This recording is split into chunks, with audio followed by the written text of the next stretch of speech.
Brian, it's good to meet you. Nice to meet you as well, Del. How are you doing? Great. And so you are running for County Commissioner in District 4, which we were just discussing a little bit. It's essentially the Valley area, peaks in the little South Hill a little bit. Yep. So tell me, what inspired you to run, going from ministry to government? Well, I think two things really inspire me. First, I think the Lord has inspired me to run. I think that sometimes we see this great divide between politics and between ministry, but both politicians are just described as servants of God. And so obviously a minister is a servant of God. So that first and foremost, that would be why I'm running. I feel like compelled by the Lord. For the last couple of years, quite frankly, I've been praying, like, Lord, what do you want me to step into? Where would you want me to go? So that'd be first and foremost. And then I think secondly is that God has given me the skill set as a Peacemaker Fellow, which is someone who does biblical peacemaking around the United States, to have a voice that's reasonable and yet clear into situations of conflict and tension. And I think politics are filled with that. So I think I have a skill set to do that. So the Peacemaker, can you talk a little bit about that? What ministry is that? What do you do there? Yeah, so Peacemaker Ministries has been around for like 30 years, and we do conflict resolution, and we help out organizations, nonprofits, families who are experiencing conflict. And so we step in and we'll do a family mediation or church mediation. I'm a published author, been on Focus on Family, those kind of things, to bring a culture of peace back into the church and into nonprofits. And sometimes there are some for-profits, but it's very rare that we step into that. So the Peacemaker, what kind of conflicts would you resolve? Is it all family? Is it all business? Is it cultural? Is it both? It's both, yeah. So like we've had in churches where maybe like they're having a divide over a doctrine, or they're having a divide over a construction project, or they're having a divide over whatever. We'll step into those things. For families, maybe it's inheritance, could be property lines, could be a neighbor dispute. We'll step into those and we'll mediate those and help them out, just to do it in a way that brings honor to God. So how would someone engage with you to even start that process? What does that look like? So they go to Peacemaker Ministries, and there's a form that they fill out in essence, and then we start the whole process of doing intake, and we do we describe what mediation is and that kind of thing. So interesting. Okay, yeah. So it's you're essentially providing a legal service without the legality portion of it. Yeah. So in every state, you can mediate and not be an attorney. Right. We wouldn't say legal service, because that means I'm practicing law. But we do provide a service that really helps people resolve their conflicts out of court. Yep. Yeah. Well, that's fantastic. Yeah. So you do have with that, you have experience in dealing with conflict and on issues and. Whether some would say trivial or some trivial issues, let's say, like property lines and so on, up to some of the bigger issues, business and doctrinal church issues. So stepping out of that into politics really isn't that far of a stretch, because we're really just dealing with people. Exactly. Like it's one of those, there's kind of two types of people. One will run away from a fire, and some people like to run towards fire and say, hey, let's figure out how to put this out. And so that's really what I believe that I've been created to do, is to say, how do we bring a practical voice back into these things where we have respect and dignity, less name calling, those kind of things, and allow people to be heard, and then also have concise action. That I have some foundational beliefs about the Constitution and freedom, individual freedoms, that we need to protect. And so I want to bring that type of matrix into the limelight of politics. Right. And so you're facing a tough challenge, because even though you've dealt with conflict resolution in the past, which is probably difficult, politics is a whole new game, though. Because when you think about it, politics, it's not just about you and another individual or several individuals getting together and figuring out, okay, we need more power. How do we get more power? It's deeper than that, because then there's businesses at play who fund campaign finance and so on and so forth. And so they have these special interests who are pushing people to either vote down party lines or vote for certain things. And so you're really getting into like the real nitty gritty of how do we navigate around these things and get people back to the table and say, hey, let's stop being divisive. Right. And I don't really care about your special interests. Right. Exactly. I care about this issue because the people care about this issue, and this will have an impact on people's lives. Exactly. So how do you think that you see that playing out when you're sat around a table and you have people on both sides who are not necessarily looking to do what's right and just, but they have ulterior motives. How do you think you're going to navigate that? How do you see that playing out? Well, one of the things that you learn when you do mediation is you learn the power of governance, and you learn the power of how to follow the rules and use governance to accomplish things. And like I've watched quite a few county commissioner meetings where governance really isn't used to its fullness. And so to really step in, and this is where with the 5-commissioner board, it will be interesting to see how this all plays out, because you can't come in and say, hey, I'm just going to make this up and Brian's just going to do it his way, because you have people to compel and also to convince to move in a certain direction. I also know that leadership is courageous, and a principle-based leadership that's not based upon emotion or interest groups are really powerful in people's minds. So sometimes there's going to be like that leader who says, if I just had someone to stand with me, I would make the right decision. And so I want to be that person with other county commissioners to say, this is the right decision. Let's talk about it. And there's a way to negotiate and close things so that we get principle-based leadership back in politics. Well, I would argue that I don't need anyone to stand with me on an issue. I have one person, and that is God. And that's the only person I need to stand with me. Right. So my thing is that we lean too much on the others around us. And I think that wise counsel, it's biblical. We need wise counsel. Right. But at the end of the day, when you know that something is not principally founded in God, then you should not stand for that. Period. Exactly. And that's where you're a courageous principle-based leader, where a lot of people aren't. They're really waiting for, at least in the county commissioner meetings that I'm watching, it looks like they're kind of waiting on each other. And I'm like, wait, you need a leader in there who's going to inspire courage and to be principally based. And so I know I'm not that type of person. And I have to do it every day as I mediate cases and as I work with people. You're not there to be liked. You're there to do the right thing. And so, and that's what I get paid to do. Yeah. Jesus was not liked by many people. So, but he did the right thing always. And he spoke truth. So let's actually talk about you touched on the 5 now. We're going to have 5 county commissioners, sorry. So I'm just going to read the survey question, and we're going to just go through this real quick. Sure. So the background for this is, by state mandate, the number of commissioners in Spokane County has increased from 3 to 5. During the 2022 election, citizens in each of the 5 new county districts will elect a commissioner to represent their district on the county commissioners board. This changes the current election process from a countywide vote for 3 commissioners to a district vote for 1 commissioner. So and to clarify, in the primary it's countywide, but in the general it is district only. The issue application of this is that the new structure has the potential to favor urban interests over rural.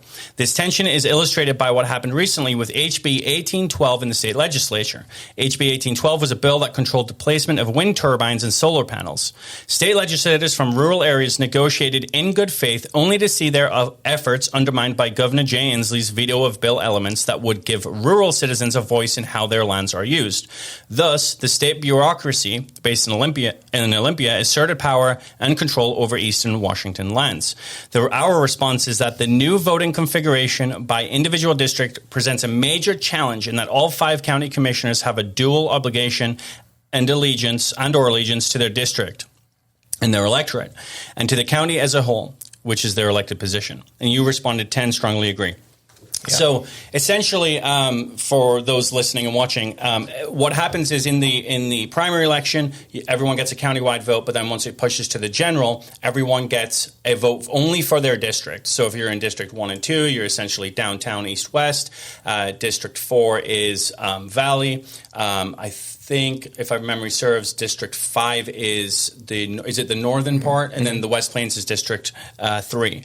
And so now we have this really condensed area of downtown in the urban area where we know we need power, we know we have these infrastructure issues that affect a large portion of the people that live in the downtown and urban areas, but then you go out to the West Plains and they don't have as much of an issue with these things.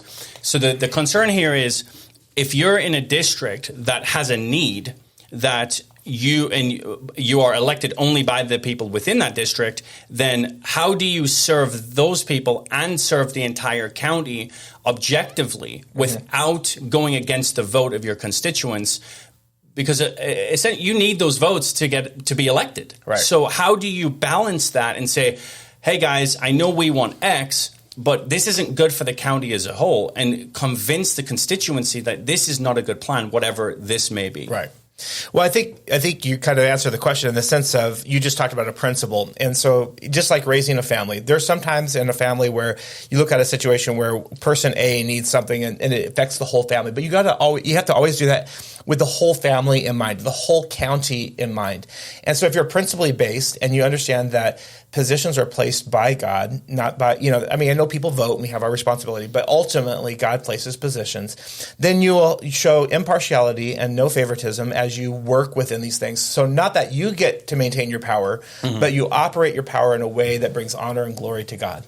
And so that's hopefully who we're electing out of these 5 county commissioners. Now, in the sense of people with principle and courage who are able to do that. Now, I know it's going to take work because maybe not all people who are elected are going to have that level of integrity, but I think it's important that we do, because that's what's going to overcome the potential conflict of interest in this scenario that we've now set up. Right. And I think part of the contention will be that, we look at this objectively and we say, okay, we've been given the book of life. We know how we ought to live. Right.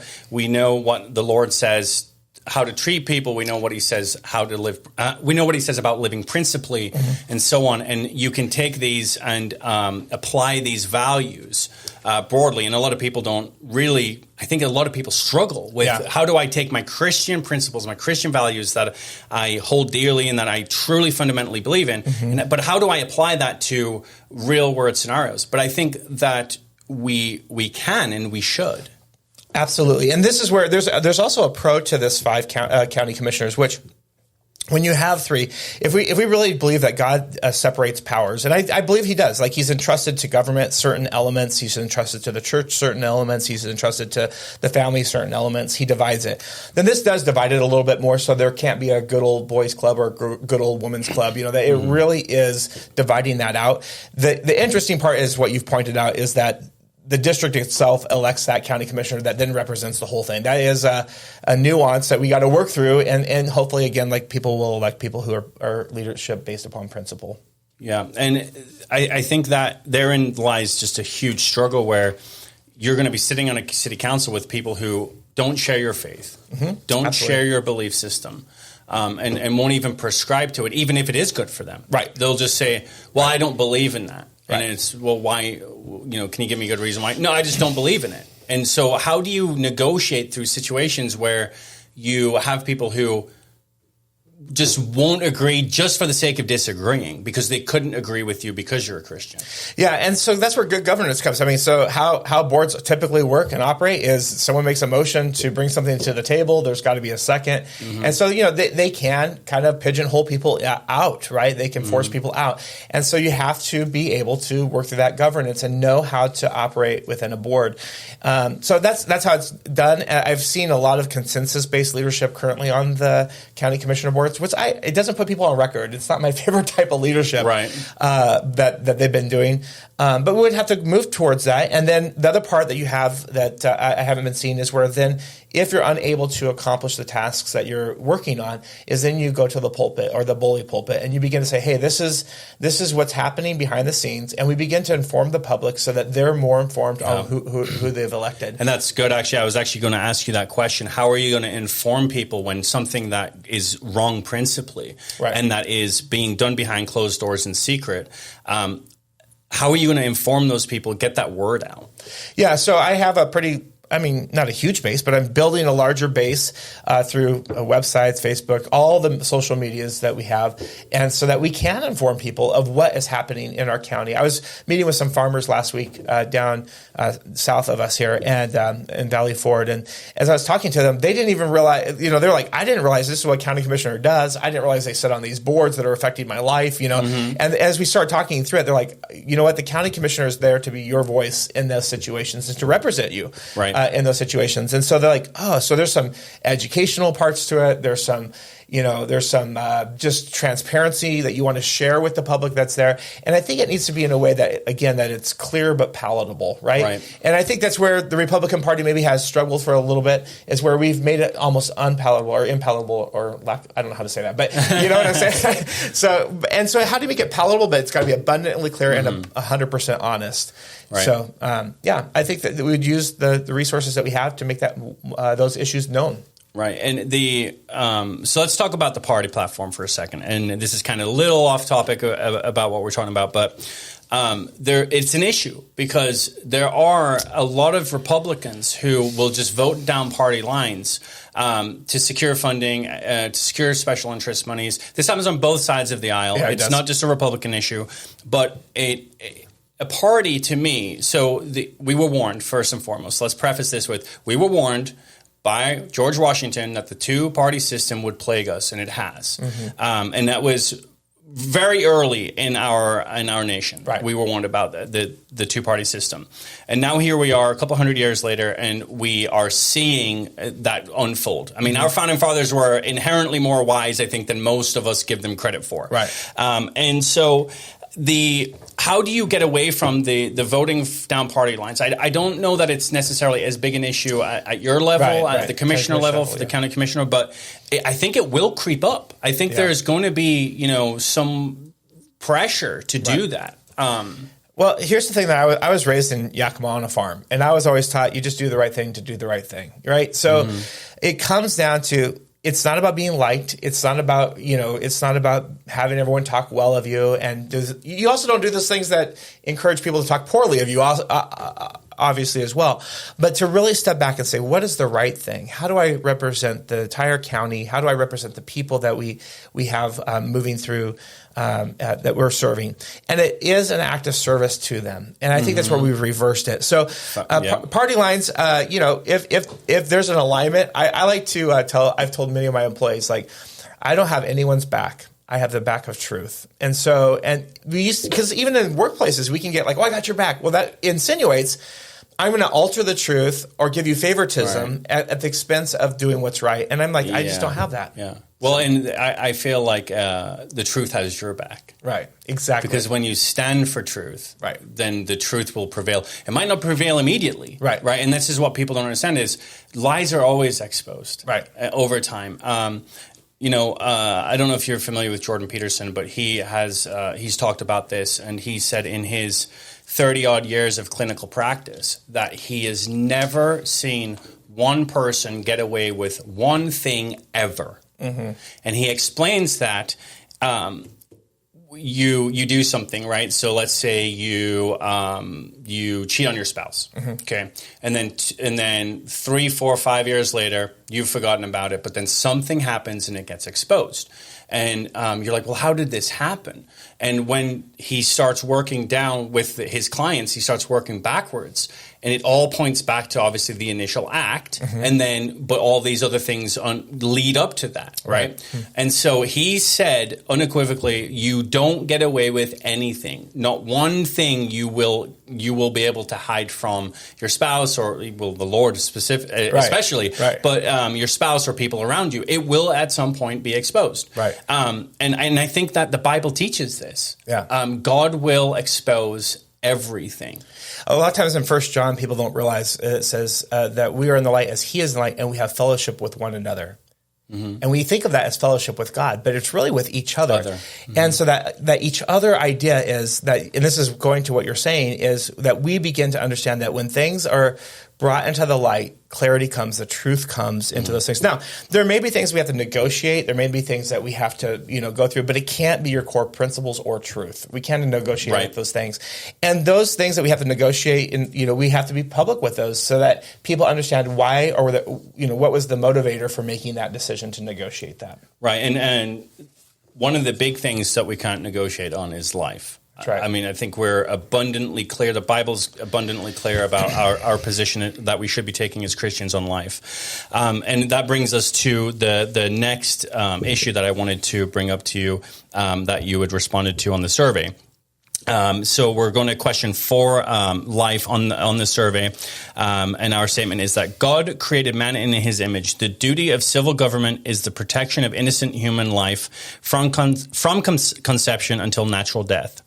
The issue application is that Washington State's reproductive privacy rights law allows minors to obtain abortions without parental consent. Additionally, this law requires taxpayer-funded abortions on demand. Late-term abortions are legal throughout all 9 months of pregnancy in Washington because of the vague way that viability is defined in this law. The response is that the reproductive privacy rights law needs to be challenged and or repealed at both the state and local levels. You responded at 10, and you said life begins at conception, and that you just preached on this a few weeks ago. So, this to me, there's no gray area. So how do you feel about this issue specifically? You have people say, this is a woman's rights issue and so on. To me, it's not a woman's rights issue. It's not about health. It's about convenience. Right. So, but where do you stand? So I think one of the things as I've been processing this is that life begins at conception, and I've added now, and rights begin at conception. Mm-hmm. In my mind, I'm like, you know what? That is a human being. The day that the sperm meets the egg, we have a human being there. So that means rights begin. So what are the rights that we have in our Constitution? What are the rights that we've been given by God? And it's life, liberty, and the pursuit of happiness. It's the Bill of Rights begin. And so I look at that as a beginning point, as like, so when we have 2 tensions, we have women's health, which that's very loosely stated, mm-hmm. and we have the health of a child. Nowhere do we see in the Bible or in my worldview that says, "Hey, I'm going to return. I'm going to end this at the expense of that." Right? Mm-hmm. What we see is the idea of servanthood, the idea of serving each other. Mm-hmm. And so some people will bring up those hard situations of rape or incest or mm-hmm. those kind of things, and I would simply say to them, as we look at this, I absolutely believe that the person who was the rapist needs to be prosecuted and held to the furthest extent of the law, or incest needs to be prosecuted and held to the furthest mm-hmm. Extent of the law. But we don't take that injustice and place another injustice on another human being. Yeah, you don't punish the child for the sins of the father. Exactly. Yeah, and so those rights begin at conception. I won't back down from that. I mm-hmm. believe that. And that's a human being. So I personally struggle with this. Mm-hmm. Not the abortion issue as a whole. That I don't struggle with. But I have. I think about this often. I mean, mm-hmm. I probably would say every couple of days I think through this. I might be out mowing the lawn or doing something.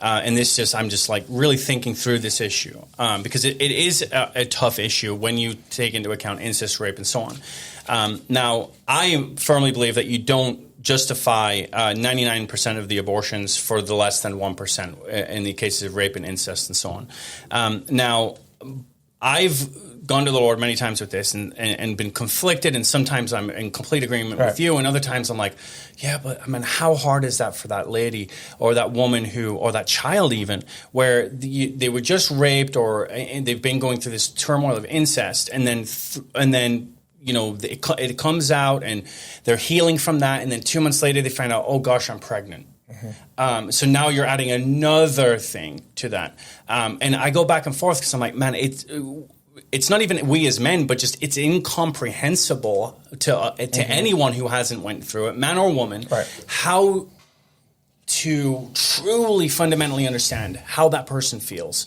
and I agree that there should be no give on moral law. Absolutely not. We are unequivocally instructed about morality. And to me, there's no... But I do struggle, and I go back and forth, and I'm like, man, I don't know. Like, this is tough. It is really tough.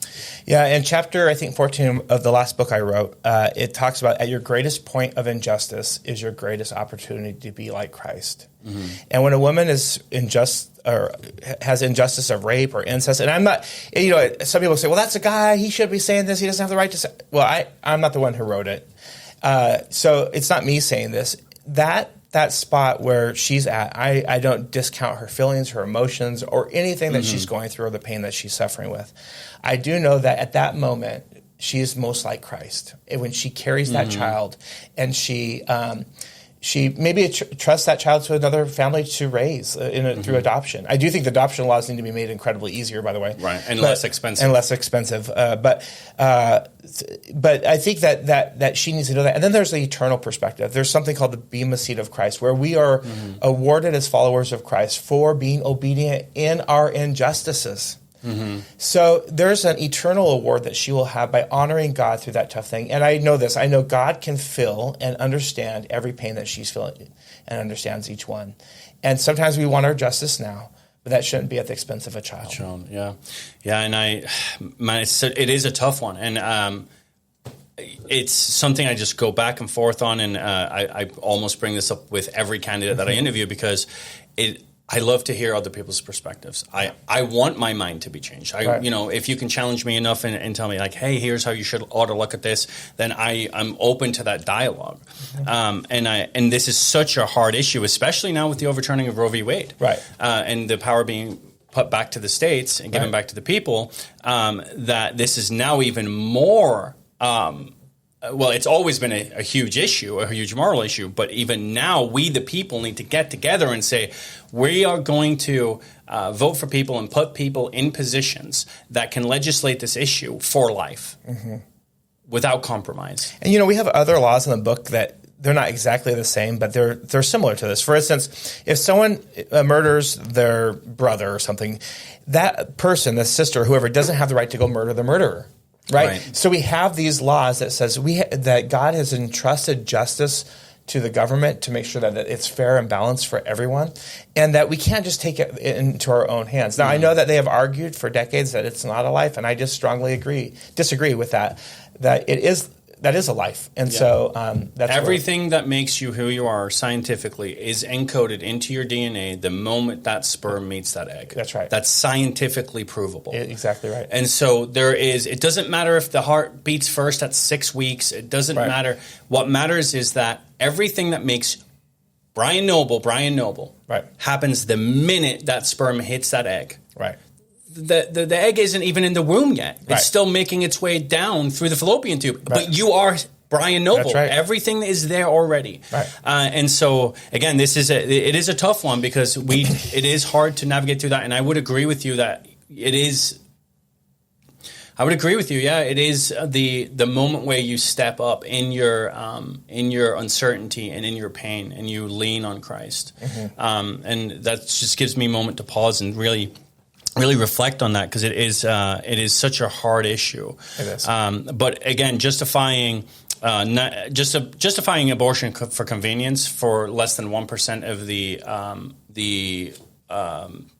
actual rate of abortion for rape and incest, that isn't even it's not even conceivable. I mean, it just doesn't make sense. Right. And so on the same issue of life, question 4 on the survey, question B, on the issue application, in January 2022, a new law went into effect in the state of Washington, allowing minors to obtain gender reassignment treatment and surgery without parental consent. Another corresponding bill forbids insurance companies from denying coverage for these procedures, and further forbids insurance companies from notifying policyholders, the parents, of this coverage. Our response is that this new initiative should be repealed and or resisted, because it is, one, the affront to the integrity of life as God created it, male and female, in his image.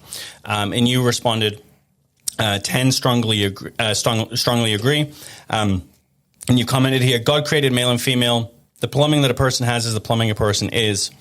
Does that doesn't mean that we don't show compassion for those who struggle with this. It does mean that we stand on truth and love. And I just want to emphasize that, you make a point, you're born a certain way, but it doesn't mean that we don't have compassion for people who are struggling through their teenage years with hormonal issues and these things that really drive these issues.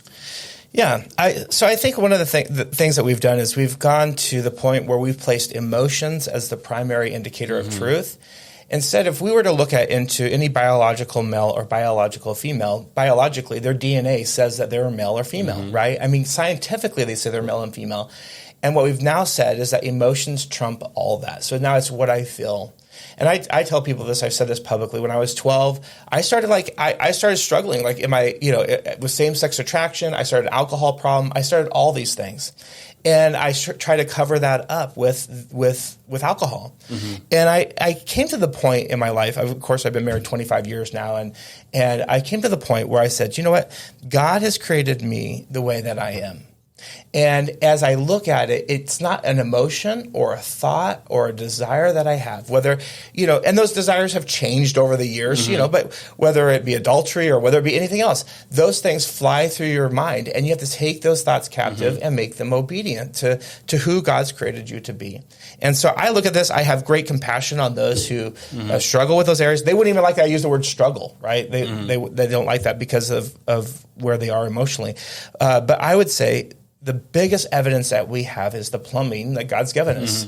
Mm-hmm. And I just find that to be incredible as a society that we're discounting the scientific evidence that we so wholeheartedly claim to embrace. Yeah, and I have a 5-year-old grandson, and he this is tough because he watches Frozen and he wants to be a princess, and then he watches Batman and he wants to be Batman, and it's 5-year-old doesn't know what he wants to eat for dinner, let alone whether or not they are a boy, a girl. They're not thinking about that. But we were out actually.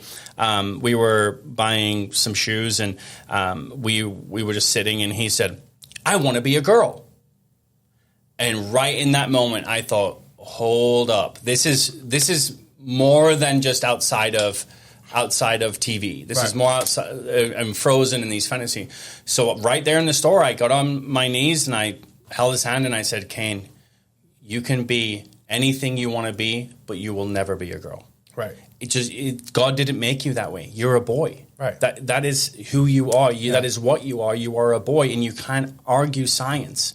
And I need you to understand that. Right. People may tell you you can be a girl, but you will never be a girl. And I need you to understand this. And he, and it's hard because he's like, "Whoa, this isn't that serious." But in my mind, I'm going, he needs to understand this because he will remember.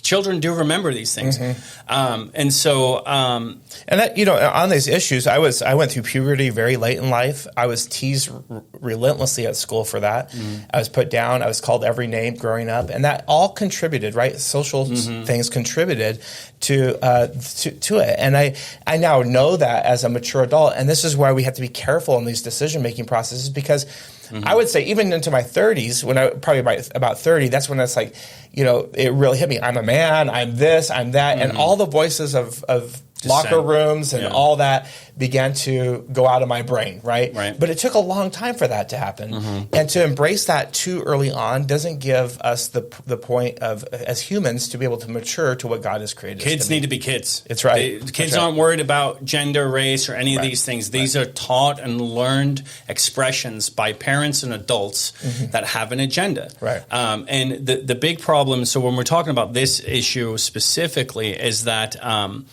now kids can go into a doctor's office at 12 years old and say, "Hey, I'm a boy, but I want to be a girl," and that doctor has to not even counsel them, but has to medically treat them as though they have a condition, right? Which I think plays at odds with. Well, for one, science, but for two, now you're putting the doctor in a predicament where they have to either comply or lose their job. Right. Which they are doctors by nature are scientists. Right. And so now you're flying in the face of truth, and we were talking about truth, and we're putting people in positions where, like you said, they have to have someone's back at work, in the workplace. I got your back, buddy. It doesn't matter what you do because you're just doing what the law says to do.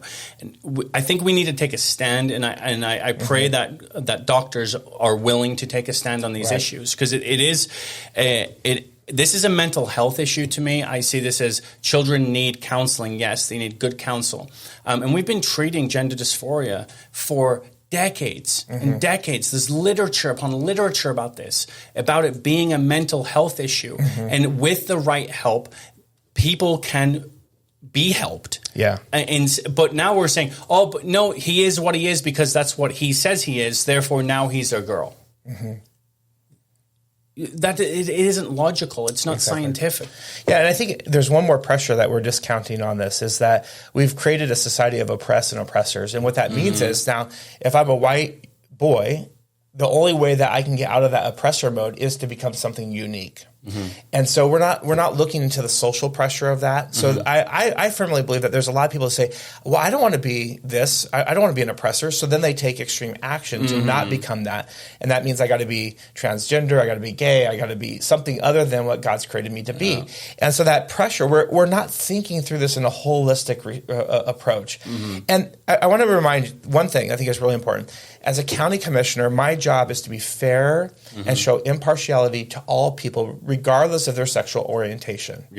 Not to favor those with certain sexual orientation or to disfavor them.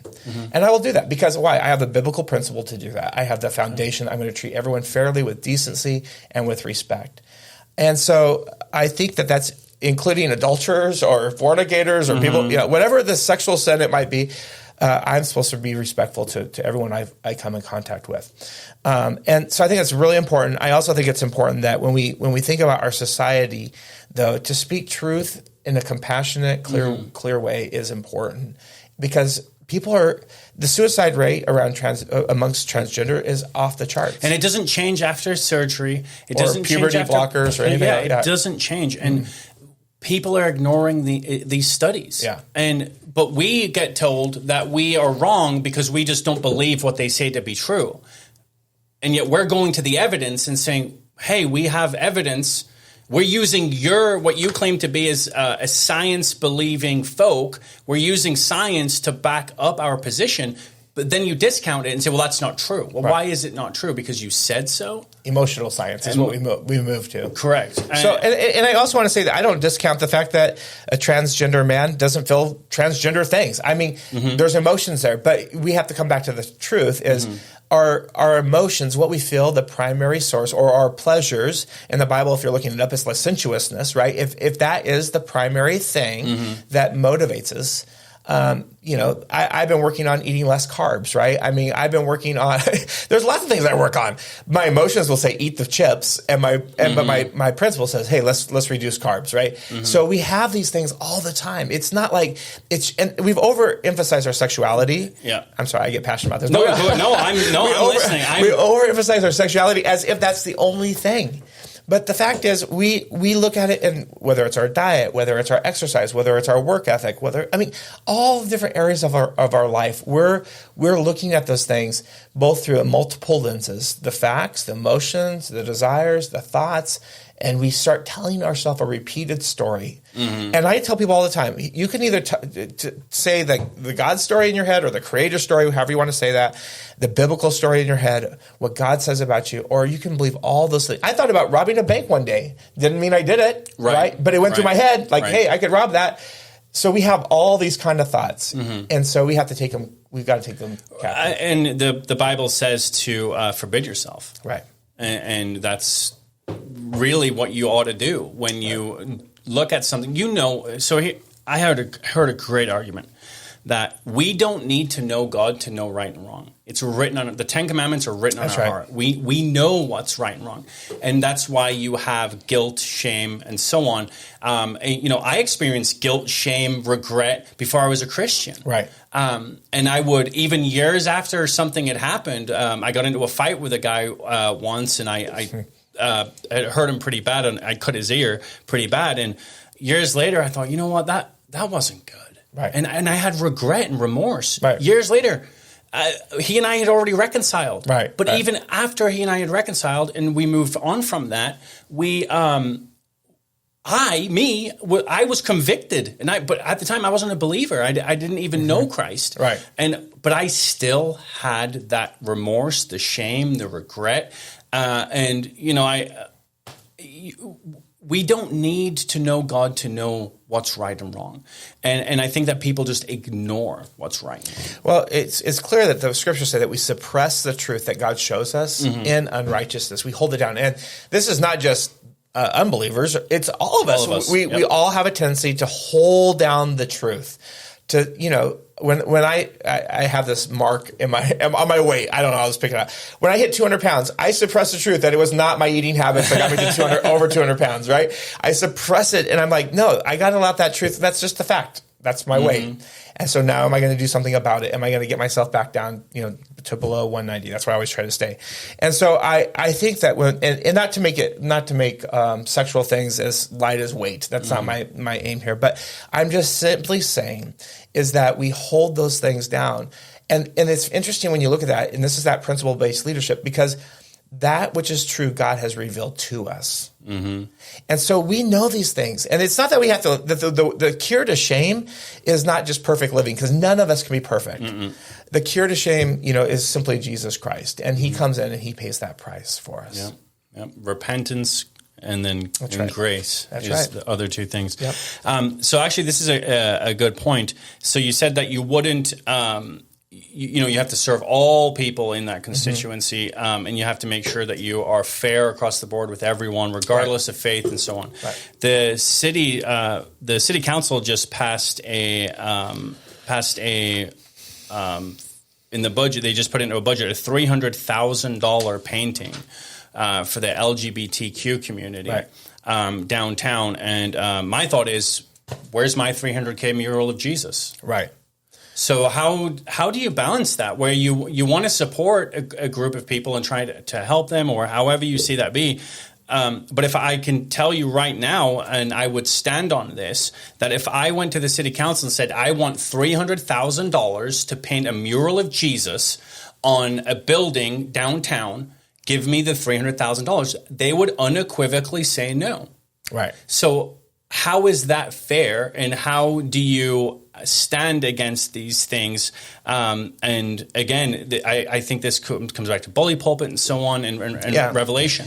So when you understand the basic role of government is justice and safety for its people, not murals, not streets, not anything else, but justice and safety are the primary roles of government, you eliminate a lot of the issues. I want to be, as we look at this, it's to be clear that I don't want the government putting up an adultery mural or a pornography mural or a pedophilia mural or any other sexual mural. I just don't want it up there. And in fact, we restrict that. Yeah, exactly. So there are adult stores around town, but you don't see them having murals. You don't see them having big sign. Well, there's one, but you don't have.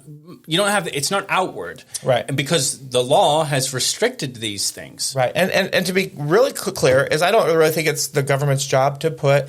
Like you said, to do a Jesus mural. I don't feel like that's the church's job. That is the church's job. So let's go, church. Yeah. Jesus mural. Jesus murals. Jesus tattoos for everyone. I don't know. But so I think if a nonprofit wanted to raise funds for a mural, that's, and if it's appropriate content that's not offensive to the eyes, like something that's inappropriate, fine. Do that. That's how it should be done. Right. But using taxpayer money to fund these things, which means that someone who has a moral code maybe against that, then to use that money for that is plundering. It's taking from them, and that's not right. And so that's where that justice comes in. $300,000 is a lot of money. It is. How many families could we feed with $300,000? How many of the homeless could we help with $300,000? Right. And it's like, there's always more money in the coffer. Yeah. And it's like, when I almost want to go to these city council members and say, when you spend money on a house or things for your house or cars, are you always in the negative? Are you living paycheck to paycheck? Because that's where we are. Right. That's where we are as a city. Right. And that's where we're going to continue to be with this reckless spending. Right. How do you – I'm an accountant by trade. So when I look at things, I'm very cautious about how I spend money. I'm not cheap, but I'm cautious. I go, where's the value here? And like you said, the value isn't in the mural. The value is in supporting the community and helping them in any way that they need help that is productive. A mural isn't productive. Right. What does it tell you? Well, and it tells me, like, especially when we have the level of lawlessness and property damage that's going on, that we place a higher priority on this issue versus making sure our police officers are paid well and that lawfulness is restored to our communities. And so when you think about that, it's just it is a priority issue. I think it's also showing favoritism to a certain group, and that we want to back up and say, I'm not going to do that on any level. Yeah, and I think the big issue too is that our priorities are skewed. Mm-hmm. Where the like you said, the people who are being hurt by property damage, and we have one of the highest rates actually of property crime in Spokane. 93.5, I think it was on the chart. The average city is like 36.4 or something, some number like that. Yeah. So it's actually insane when you think about it. Mm-hmm. And so you have the people who are suffering are the taxpayers who are paying for these murals, right? And if you give them the choice. Hey, do we spend this? Do we give the police department $300,000 to combat property crime, or do we paint a $300,000 mural? What do you think the average person's going to say? I think they would vote for the law enforcement. Yeah. And it's just common sense. It is. It's just absolutely common sense. So moving on, still on question 4 of life. We kind of got off a little bit there, okay. But I think we got some really good. It's really good to know where you stand on these issues, because these are really important things, and these may be things that you have to fund, right? And these are things that you need to really be aware of that might come across your desk too, right? And so we're still in question 4 of life, and so question 4 life issue application B, it's the same, but we're on number 2. So, and that I'll just reread the issue application. In January 2022, a new law went into effect in Washington State, allowing minors to obtain gender reassignment surgery without parental consent. Another corresponding bill forbids insurance companies from denying coverage for these procedures, and further forbids insurance companies from notifying policyholders, i.e. parents, of this coverage. The response is that this new initiative should be repealed and or resisted because it is, and then we're going to question 2, an assault on parental rights and responsibilities to direct, provide, and pay for the medical care of their children. You responded a 10, strongly agree, and you commented that you have a disabled child and that you have received assistance from the state for her care. Right. And so I think I want to clarify and make a distinction here that we're talking specifically about the state imposing their beliefs on families as to how they direct the care. So I'm not against states, the state helping, and as an organization, those who need help. I think that there is in fact, I think it's the church's place personally. Right. And I think we need to go back to the church model. But in this instance, the church, the state helping you with your daughter and medical needs is one thing, but you still were able to direct the care of your daughter. Exactly. Well, we actually, now she's 20, so we had to fill out guardianship papers to continue that directing of her care. So the reason why I wrote that down here is because I did want it to be a zing later. I wanted to be fully transparent with people when it says, and pay for the medical care of their children. Right. And so I was like, I know what the context of this, but if this was ever taken out of context, I wouldn't want them to say, well, he hid the fact that he's received care for my daughter. Yeah. So she's never walked or talked. She has a trach, G-tube. She's been wheelchair bound for 20 years. Wow. And so I wanted to be very transparent that we do receive care, medical assistance. And she had nurses, up to 18, and then we became guardians. And so she has nursing care, and then my wife doing care for her as an adult. And so I just want to be transparent with it. So I firmly agree with it. And I do believe in the benevolence should come from the church and or nonprofit organizations. Mm-hmm. That's a primary role of the church. I haven't figured it out. Early on in her disability, I tried to pay all the bills, and there was no practical way to do it. Mm-hmm. So I haven't figured out how do I do that in our current society and culture of where healthcare has gone, and still survive. Right. This would probably be something that has bothered me for 20 years. I mean, as I've had to work through it, because I have a principle here, but how do I operate within that principle? So. Well, I would say that I think that, again, we have laws, and the law says that if you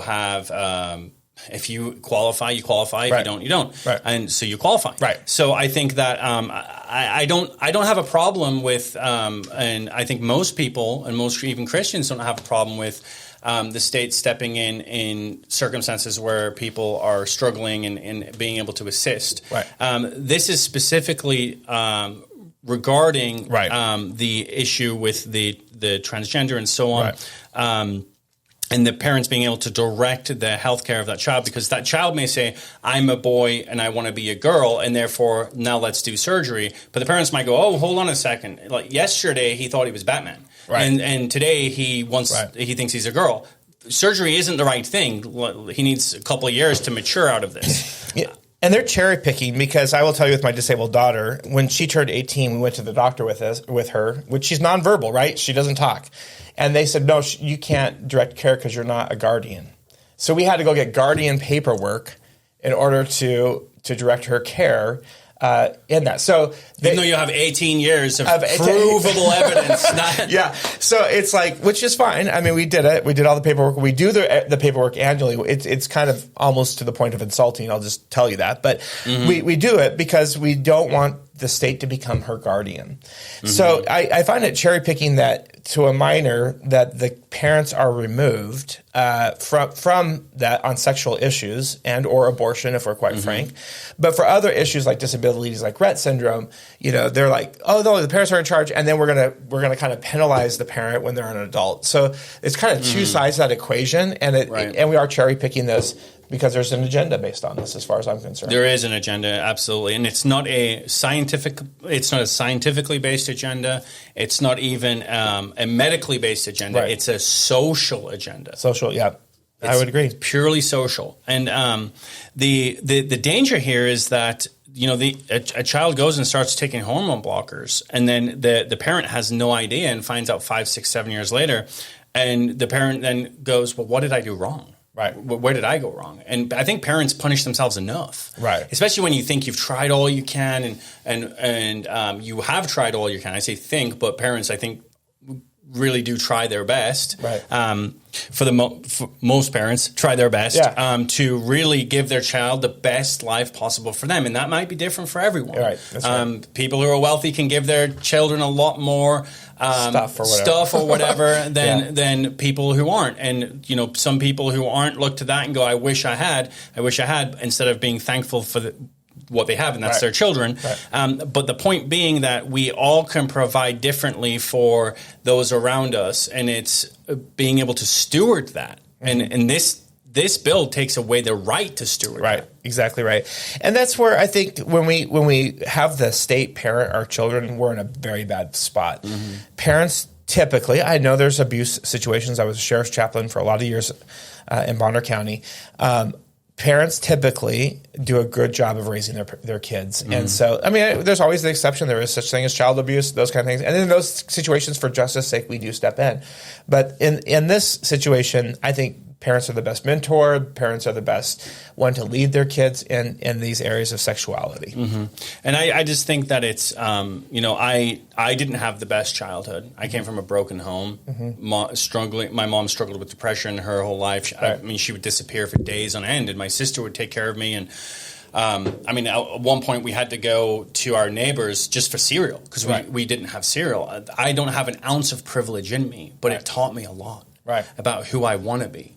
And when I came to know Christ, I thought, and actually I gave my heart to the Lord on Father's Day. Wow. I'd been going to church for many months with my wife, and I'd always really been interested. I'd read the Bible, not all of it, but I'd read a lot of it, and just general curiosity. I had friends who would burn a Bible, and I would be like, I ain't going there. I wouldn't burn. I wouldn't ever, because I was just superstitious. And then long-winded story, but essentially the Lord had been showing me for many years leading up to me giving my heart to the Lord, even before I met my wife. But when we went to church on Father's Day, Pastor Josh gave just a killer sermon about who God the Father is, who he is, and who he is as a father. And that was something I never had. And that was really when I thought, man, if that's truly who God is, and I want that for me. Exactly. And I want that for my family. And that's beautiful. That's really what led me to the Lord, was just wanting that father, that stewardship, that guidance. And that's at 20. I was 26 years old. And I still craved that.